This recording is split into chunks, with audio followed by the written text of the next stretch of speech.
কে জানি আমার রিকোয়েস্ট পাঠাইছে। আচ্ছা যে দেখি তো। আরে এই সময় আরো এড পাঠাইছে এতদিন পর। আচ্ছা ধরে দেখি তো। অ্যাকসেপ্ট করার সাথে সাথে অ্যাড দিতাছে। আচ্ছা যে দেখি তো। কেমন আছো তুমি? কে আপনি? চিনলাম না তো। এত সহজেই ভুলে গেছো আমাকে তুমি? আরে আপনি আজের কথা রাখবেন, কে আপনি আগে ওইটা বলেন। এত তাড়াতাড়ি ভুলে যাবা কখনো ভাবিনি। আরে আজব তো, কে আপনি আর কি চান আমার কাছে? এত তাড়াতাড়ি সবকিছু ভুলে গেছেন। আরে কে আপনি?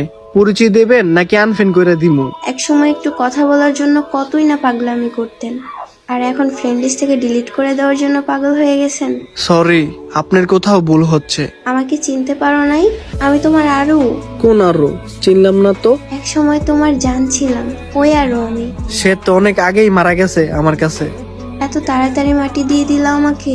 সেও আমাকে জিন্দা লাশ বানায়া চলে গেছিল। পরিস্থিতির কারণে এরকম হয়েছিল, আর অন্য কিছুই না। প্রত্যেকটা মানুষ এভাবেই ছেড়ে যায়, পরিস্থিতি তো একটা বাহানা। আমি কোনো বাহানা করি নাই, বিশ্বাস করো সব সত্যি।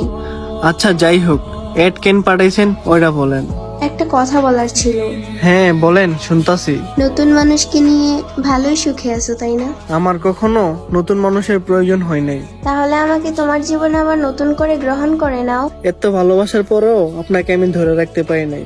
ঠিকই নতুন মানুষ পাইয়া আমাকে ছেড়ে চলে গেছেন, আবার আপনাকে আমি মাফ করে আমার লাইফে আনি, ঠিকই আপনি অন্য কারোর সাথে চলে যাবেন। আপনার মতো বেইমানের জায়গা নেই আমার লাইফে। একটু ভেবে কথা বলো। আমি এখন আর কিছু ভাবতে চাই না। এক সময় জোর করে রাখতে চাইছিলে, আর এখন তো আমি থাকতে চাই। ছেড়ে যাওয়ার আগে যদি একটাবার বলে যেতেন কেন ছেড়ে গেছেন আমারে, আমার কি ভুল ছিল? সেদিন ভুলটা আমারই ছিল, এখন আমি বুঝতে পারছি। এতদিন পর হঠাৎ ভুল বোঝার কারণ কি?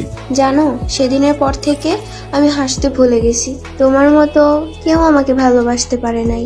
আর মান, আমি তোমাকে ছাড়া একদমই ভালো নাই। কিন্তু এখন তো আমি একা থাকতে শিখে গেছি। আমি তোমার লাইফে আবারও ফিরে আসতে চাই। না, এটা কখনোই পসিবল না। ভালো থাকো, আল্লাহ হাফেজ।